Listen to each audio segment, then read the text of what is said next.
The Brew House was created to capture and share with you the long history of the Genesee Brewery. But the brewery itself isn't half as interesting as the beer and the people who make it. Visit GeneseeBrewHouse.com.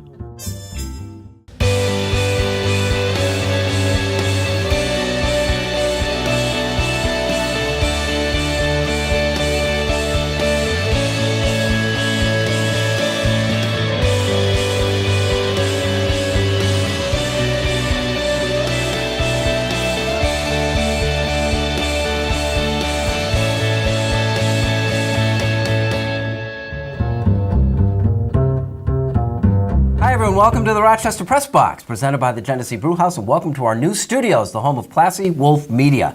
Our pleasure to welcome back in Todd Clausen, Democrat Chronicle, as our fourth seat guest. Co-host Mike Catalana and Chuck Hinkel joining us in place of Pat Duffy, who has got prior commitments today. I get to make fun of Mike today. That's fun. That's sort of part of the job for that seat. Get you back, yeah. Todd, look, and it happened with the football team coming back to Buffalo from, on a win streak and everything, and Colin Kaepernick gets a start for the 49ers, and with all the things that he brings to the game, it's kind of interesting being the center of all this, isn't it? Can you imagine how fans are going to react on Sunday when he takes the field? So I'm wondering, how do you think they will? I mean, I think most people are going to give him a ton of boos for it, but I got to say, he obviously has the right to take a stand during the anthem, during the flag. While it isn't something I would do, I don't think it's very respectful, but then again, it's a peaceful protest as well. So, respect the guy for standing up, but even more so what he's tried to do after the initial taking the knee, donating money, trying to learn more about the issue, and being somewhat public about some of that, where it's not just, hey, I'm going to take a knee during the anthem, but I'm going to try to do more beyond with the resources that I have and the platform that because he has, being on the NFL, you have a quarterback of a team, and now taking over the helm of that team, going into Buffalo, I think the Bills will pull it out, but he's going to get a lot of focus this week because of the change in quarterback. Yeah, an off-the-field issue, and he just touched on it. I'm worried about Bills fans embarrassing themselves on the national stage. I'm sure that could happen. I think the response has been somewhat muted because it's basically the anthem and then it's over because he's been just on the bench for the games. This changes the whole dynamic because now he is a player. Now he can also be judged as a player. And the one thing people have to keep in mind, he was a great football player. And I say was. It doesn't mean he can't get it back. But he slid quickly to the point where he got benched a year ago and then he was injured. So he's trying to come back from a lot. But in the past few weeks or past few months now, he's been that guy who's made the protest and then he's stayed on the bench. Now it changes because he's on the field and he can be judged also as a player, which can work either way for him. Chuck, you spent 10 years as a PR guy for the Red Wings. This is also, really for both teams, a public relations issue, isn't it? Yeah, it really is. And I think one of the things that the teams have tried to do is downplay it a little bit so they don't get caught up in all the attention from the media standpoint and try to really concentrate on their season. It's very difficult to do when you have a situation like this because it is such a national scene type issue. And as a team, you try to downplay it, but sometimes you just don't have control over that and you just try to make the best of the situation. What do you think is being said to these guys? Is anything being said to these guys? There's probably there's been a lot of reports out there about some of what the players on the Bills feel about this, But you get these unattributable reports, and you don't know what exactly is being said. I think it was Alexander week 1. He wore the fireman's hat. All the Bills have been standing during games. Rex has been speaking publicly in recent days about showing a unified front as a team. We all got each other's backs, and you haven't seen, and even someone like LaShawn McCoy, who had his off-field issues, but has also been outspoken in other ways. He hasn't come forward on saying, I agree with this or whatever. So, you kind of expect the Bills to continue to try to show that unified front. And as long as they're winning, that cures everything, right? If they get another win this week, 4 straight, Rex would definitely be off the hot seat if he isn't yet, at least in the short term. And, the momentum keeps on going forward and giving fans finally, 16 years is it? Yeah. A playoff run. We all want. I know it really isn't your place, but just quickly, if you were to give the Buffalo Bills fans advice on how to conduct themselves during this game, what would you tell them? Well, I think they're entitled to speak their mind and have their own opinion. And just like I believe Colin Kaepernick has his right, the fans have their right to a point. Now, Kaepernick is peaceful. He is not saying anything about any individuals. You want to go ahead and boo? I don't necessarily think that belongs in the national anthem. So I would say don't do it during the national anthem. You want to do it before, you want to do it when he takes the field, you want to do it every time he takes the field. That is your right as a fan. I don't think fans are going to embarrass themselves. I think they're going to have their moment. There will be people during the anthem who always want to get attention. I think it'll be more minority of people, the amount, that will do that during the anthem. Look, Buffalo Bills fans do enough already to embarrass themselves, whether it's swinging around on a baseball bat, running into a truck, doing WWE-style tables, But that's a local issue. Right. But there might be some signs and stuff. But, I mean, how much are we going to actually – we'll hear the boos, right? But how much will we actually see about that, angst directed towards, Kaepernick on camera? I don't know. We'll see a lot of it. We'll probably see more of it on social media. That is going to be interesting. This is the Rochester Press Box presented by the Genesee Brew House. We'll pick the Buffalo Bills game next.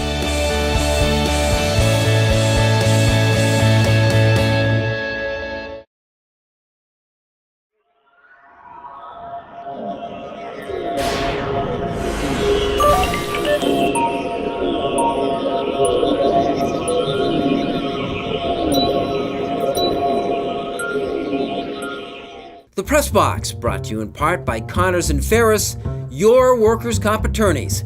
Call 262-COMP, C-O-M-P, today.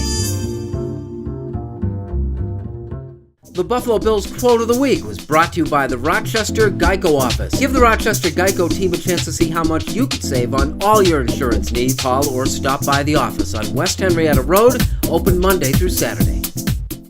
Geico Rochester Quote of the Week. Chip Kelly could hardly be more non-committal about his former player. Yeah, and I think it's an interesting dynamic this year. I think that in this case, LaShawn McCoy's been fantastic this year. I think last year he was totally distracted by Chip Kelly and his time in Philly. I think he's been much more mature this year. He's been a Buffalo Bill. He's been accepting that role. I think he's been their best player, certainly their best player on offense. I think that's kind of gone, and I think this week it's a story because there'll be a part of LaShawn that wants to get after Chip. But I think at least this year, he's much more focused on what he's doing for the Bills than what he left behind with Chip and the Eagles. Connors and Ferris brings you this segment of the original Rochester Press Box. Chuck, what do you think? Well, I think Kaepernick playing in this game changes the dynamics of the game. Obviously, it elevates the media attention to it, but I think he brings a different dynamic to the game than Gabbert does. He's able to run the ball. He's more athletic. Now, granted, he hasn't played in a while. His throwing is less than desirable. But I think that brings an element to this game that the Bills are going to have to be conscious of, that he can run the ball. You look last week, the Niners quarterbacks ran for 70 yards. Kaepernick, he could run for 100 yards in this game and be a real factor. If he wasn't a better option, I assume they wouldn't be playing him. Niners are getting 9 points in this game. Pick it against the points. That's a lot of points. I think the Bills will win this game. I just think 9 points is a lot of points in this game. So I'm going to take the Niners with the points, but I think the Bills will win. Todd, what do you think? I think the Bills are going to win, and I don't know, I'm looking for a low 20s, high teens score, 24-17, just throwing it out there. I don't know that Colin is so much better than Blaine Gabbert, but what they're looking for is a spark, similar to what Buffalo did with the offensive coordinator. Get rid of Roman, put Lynn in, and hopefully the team will rally around, because probably at that point Rex he was feeling pressure to do something. So whether Kaepernick will do that, will step up and be that guy for the 49ers. I mean, look, it's a team that lost a lot of talent over the last couple years, guys retiring, different problems on the defense, Frank Gore leaving. It's a team in flux and transition, and not really convinced that Chip Kelly is an NFL coach, great college coach, but NFL coach, I'm not sure. So I'm still picking the Bills on this one. All right. Yeah, I don't think Kaepernick's ready to play. He hasn't played. He was poor last year. Physical shape has been an issue. I think he runs the risk of getting injured if he runs too much in this game. He's a very poor thrower of the football. Gabbert can run the ball. He's not as spectacular of a runner. He can run the ball. I don't think Chip Kelly wanted to play Kaepernick. I don't think he believes he's ready. Then I why think there's is he a whole doing it? dynamic of that they haven't won. They're going to put him out there, maybe in some ways to prove that he can't play, and if that's the case. There's a contract issue that they've been working on. The last thing they want him is hurt and owing him the money for next year. I think the 49ers are in a big spiral. I don't think Kaepernick, again, is ready. And I rarely do this with the Bills, but I'm picking them in a blowout 31-13. I think they're all over Kaepernick Sunday. I'll take San Fran with a pick. Secondary game? I'm going to go with the New York Giants. I think they rebound. I think the Ravens are in kind of some turmoil. They've had 5 offensive coordinators now in the last 5 years. I think the Giants will rebound. Got another game for us, Todd? At New England, I'm going to take the Patriots with the points. It's a big spread. Last week Cincinnati kind of struggled. A.J. Green didn't really get off. And it's interesting because Dalton is a quarterback that, you think he's going to get there. He's going to be that upper echelon top 5 guy, and then he just disappears in a game or two. And a big game in New England, I don't think he can pull it off. So I'm going to take New England in this game. It's actually a pretty important game, Mike. I'm going to take Atlanta and the points at Seattle. Seattle's a better team at home, certainly, and Atlanta has been fantastic. I don't think they'll win the game, but I don't think Seattle scores enough. I think it's a close game. It's Dan Quinn, former coordinator, going back to play against the team he used to work with. I think it's a close game. Seattle wins, but Atlanta in the points. All right, in Miami, I'm taking the Dolphins, getting 8 points at home against the Pittsburgh Steelers. Here's a look at the standings for our NFL Picks contest, brought to you by Connors and Ferris. The winner of the contest will have a donation made in their name to Hunter's Hope. This week, Gregory Connors has the duties for the Connors and Ferris team. It's 3-7 so far. Greg likes the Bills over the 49ers in the 9-point spread, also taking the Ravens to beat the Giants. This portion of the Rochester Press Box brought to you by Connors and Ferris. We'll be back.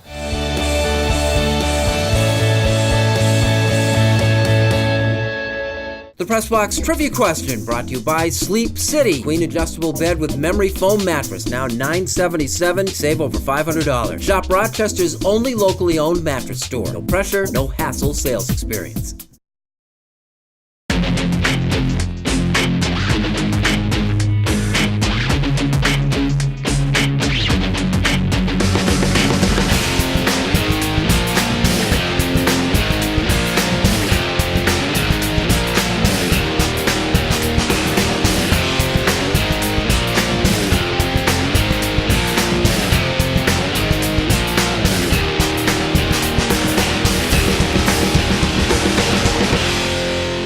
Here's a look at the Press Box Trivia answer brought to you by Sleep City. Queen adjustable bed with memory foam mattress. Now $977. You save over $500. Shop Rochester's only locally owned mattress store. No pressure, no hassle sales experience.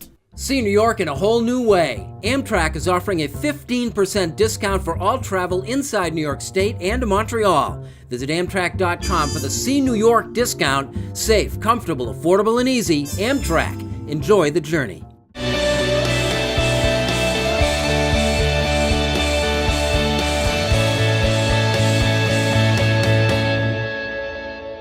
Welcome back to the Rochester Press Box. This portion of the Rochester Press Box, presented by the Genesee Brew House, is brought to you by Amtrak Trains.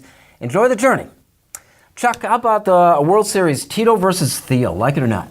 Terry Francona, the old manager of the Boston Red Sox who worked for Theo, is now working his magic in Cleveland. And if you can imagine the Cubs and the Indians, 2 franchises who have really struggled to win in baseball, to get matched up in a World Series would be really something special. And if Theo can pull it off and make the Cubs World Series champions, he goes down as the greatest baseball man in baseball history by winning a World Series with the Red Sox and with the Cubs. Yeah, guys together in Boston. They combined on that 2004 curse breaker. Man, two teams that, haven't seen much winning. I mean, particularly on a championship level. And where does it start? I mean, they have great lineups, but it's also with the pitching, And I think these two teams are poised to meet in the World Series because they got the starting pitching to go deep. I know Cleveland has had some issues. Danny Salazar got hurt earlier this year, and he was doing really, really well. But that, to me, I look at the teams that are out there, and that's the matchup that I want to see. So I hope it comes through. Yeah, me too. Mike, like it or not, the 1-4 Carolina Panthers. Well, they've got a little bit of that hangover. They made some changes. I think they sort of had a little of that organizations win, not players. Look, Josh Norman, that would have been tough to pay him, but I think they sort of took a mindset of, we can make this work. They got a little of that hangover. I would not count them out yet. It's amazing how quickly divisions change, right? A year ago, the AFC South was the monster. Atlanta was the down team. Tampa was up and coming, all those things. And the NFC East was the worst. And now you look this year how quickly it changes. The South is down, except Atlanta's been really good, and the East is better. It is still a week-to-week league. I think they're going to struggle, but they are the kind of team with Cam Newton that could make a little bit of run in that division. I wouldn't count them out yet, but they've got to get going. Yeah, 1-4. I mean, there were 3 teams last year that made the playoffs with a 1-4 start. It's pretty amazing. Yeah, and especially with a quarterback, especially if he can come back healthy. Todd, like it or not, the Big Ten's got 4 teams in the top 10. I like it. Anytime you can kind of spread the wealth, get some new markets involved, it's a good thing. I mean, I really think it's Jim Harbaugh is sort of the key figure in this. What Michigan's able to do to their opponents, what was it, 78-0 against Rutgers? I mean, Michigan is a powerhouse program, whether it's football and basketball, and obviously you got Wisconsin, Ohio State, some others around the Big Ten, but it's a big conference, and to kind of bring the interest back up north, away from the southern teams, is a good thing. So, I mean, my early pick right now, Alabama, Michigan, national championship, calling it. This portion of the Rochester Press Box brought to you by Amtrak Trains. Enjoy the journey. Unfinished Business is next.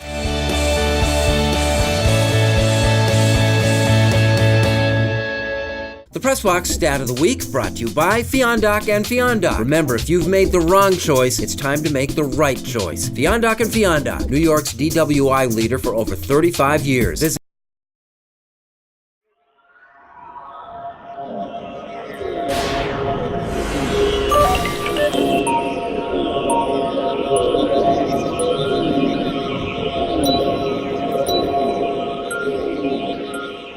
Cozy up this fall with Dunkin' Donuts coffee and espresso flavors. Sip salty and sweet with our new salted caramel macchiato.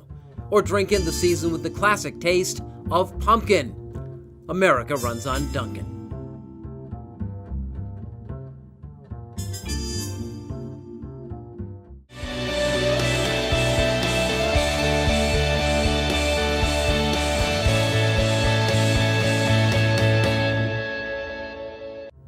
Welcome back to the Rochester Press Box, presented by the Genesee Brew House. Time for Unfinished Business, brought to you by Dunkin' Donuts.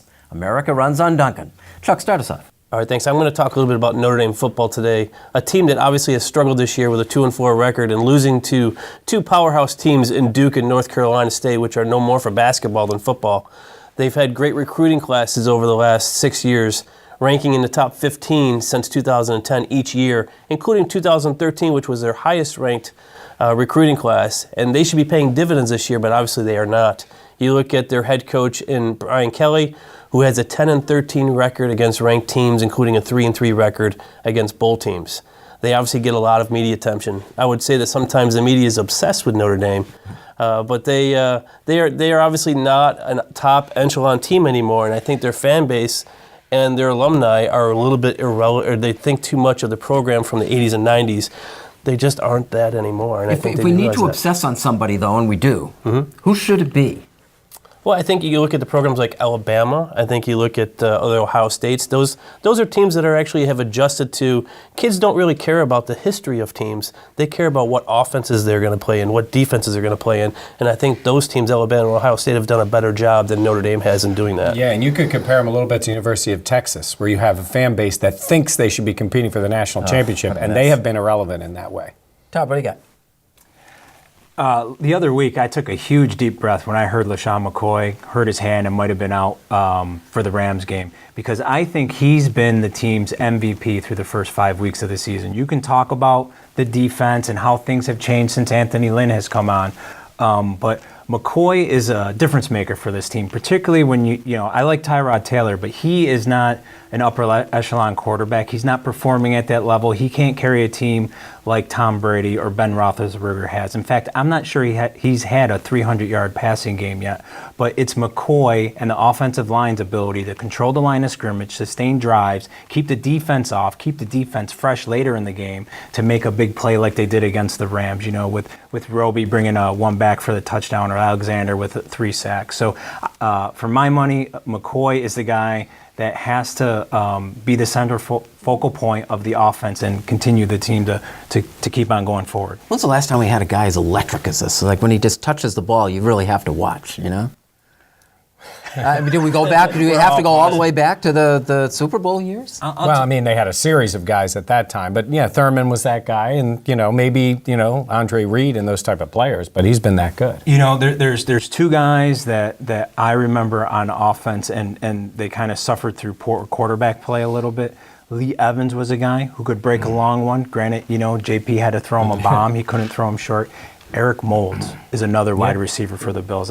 He was a phenomenal receiver. I think he was the first Bill to catch over 100 passes in a Very season. underrated guy. Yeah. All right, switch it up a little bit, and I'll do this for Duffy a little bit because I'm going to talk a little hockey. The Amerks are back, and the season has started, and it's time to start winning. I know we've talked about this many times, but is it really 1996, 20 years since they won the Calder Cup, and they have to move to the next step? I am tired of it. A lot of fans are tired of it. I think the organization is, and I hope they are, tired of not being a relevant team in the American Hockey League. And by relevant, I mean making the playoffs and getting some things done and winning and moving to a next level. It's been over a decade since they won a playoff series. That is unacceptable in Rochester, and I think the fans should feel that way a little too. The Sabres are better, albeit with the Jack Eichel injury. They are a better team, better organization. The Amerks should be better. Dan Lambert's a new guy. Let's give him some support to see if he can pull it off. But this Amerks team needs to be a playoff team and needs to be relevant in the AHL. Yeah, they get right into it. 3 games in 3 days to start the season. Yeah, we'll see how they do. It'll take a little while, but I think they can be good. All righty, this portion of the Rochester Press Box presented by Dunkin' Donuts. America runs on Dunkin'. Todd, thanks once again for joining us. It's always a pleasure. Thanks for having me. For Mike and for Chuck, I'm Bill Pucko. Thank you for watching, and we'll see you next week with the Rochester Press Box.